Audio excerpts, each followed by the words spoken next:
not everything is going to pay me right away. But if I take care of myself, if I invest well with my wealth resources outside of money, but also including that, my future will definitely pay me back for the steps that I'm taking today.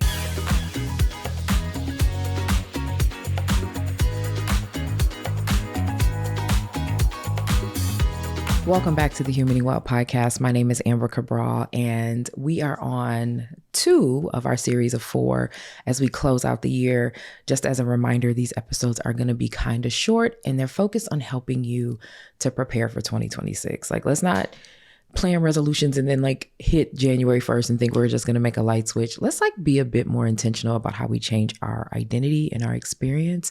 So each of these episodes are designed to cover one of the Humaning Well pillars and give you something practical to consider as we close out this year and prepare for the new one. So today's episode is on wealth. And as you already know, if you are a listener, when I say wealth, I am not just talking about money. I am actually probably not going to talk much about money at all in this episode, because wealth also includes your time, your energy, your attention, your capacity. It's the resources that make us feel abundant. And wealth is really anything I think you can use to move your life forward. Most of us are trying to live big lives on really limited emotional budgets, okay? We've got disorganized time and energy, and we're just not well managed. And I'm guilty of this too. I know sometimes people think because I do this podcast that I know all the things.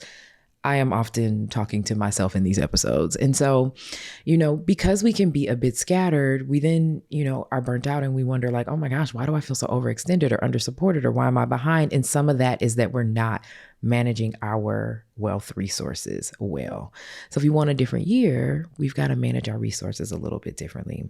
For me, wealth preparation looks like making sure every year as the year comes to a close, I decide how I want to spend my time next year. So before next year is even here, I'm thinking about, okay, what do I need to do to set myself up for success so that any of the ways that I felt stretched or overwhelmed or disempowered, I can try to get ahead of that now. And so for me, that looks like blocking the time I need for rest and recovery before anything else. It means scheduling time in 2026 for me to get some writing done, because I've got 2 book projects that I'm working on. So creative work needs time and space before my clients start putting demands on my time. It also means I need to get honest about what has actually drained me this year and making some intentional decisions to not carry that into 2026. I want to be clear about the value I'm investing in, not just create income. I've done the creating income thing. It is nice, but somewhat unfulfilling. Not everything is going to pay me right away. But if I take care of myself, if I invest well with my wealth resources outside of money, but also including that, my future will definitely pay me back for the steps that I'm taking today. I'm looking at 2026 in that way. I was having a conversation with a client about their latest round of layoffs. And, he just kind of kept saying to me, listen, Amber, these folks are, seasoned. They've been with the company for a long time. They're just really not prepared for the real world, but they really also can't stay in these jobs because they haven't kept up with the times and the way things have moved. And I was so sad. And it reminded me that I don't ever want to be forced out of anything because I didn't take the steps necessary to change, right?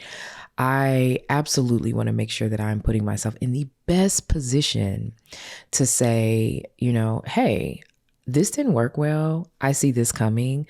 How can I put myself in a position to thrive with that coming? And you don't need to wait until January to get organized. You don't need to wait until January to make decisions that are going to protect your time. You don't need to wait until January to stop overfunctioning.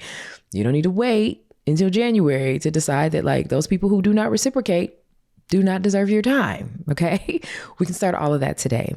And so I want to give you a few reflection questions to help you prepare for your 2026 with the mindset of your wealth pillar. First question, where did I waste the most time, energy, or attention this year? And why did I allow it? Full transparency, I wasted a lot of time, energy, and attention on people who said they loved me, but didn't show it well. Can't do that next year. Okay. the resource of the time and mental space, but also the like emotional energy. No, we're not doing that again. Okay. This isn't about shame. See, I'm being transparent with you. This is about clarity. And by the way, the list of folks I'm thinking of, like 3 of them are like friends, like we're still going to be cool. Well, we hope, but I can't do that. Like the way they're showing up in my space right now, not working. Second question, what are the value investments that I need to make for my future self, even if they don't pay me right away? So that could be skills, it could be systems, it could be getting organized, it could be healing, it could be boundaries, it could be building better relationships, it could be limiting, how you engage in certain relationships. What are those things? Okay. Third question, how can I structure my days and weeks so that my time supports who I am becoming, not who I am used to being? Where you spend your time tells the truth about your life. Where your brain is invested tells the truth about your life. I would like a different truth for my life in 2026. So we're going to make some adjustments. Number 4, what am I no longer willing to spend my time on next year? Is that people? Is it obligations? Is it commitments that you made that are like no longer a fit? Is it ways of working? Is it how you think? One of the things for me is that I am no longer going into detail offering help or assistance when I am not specifically asked or compensated to do so.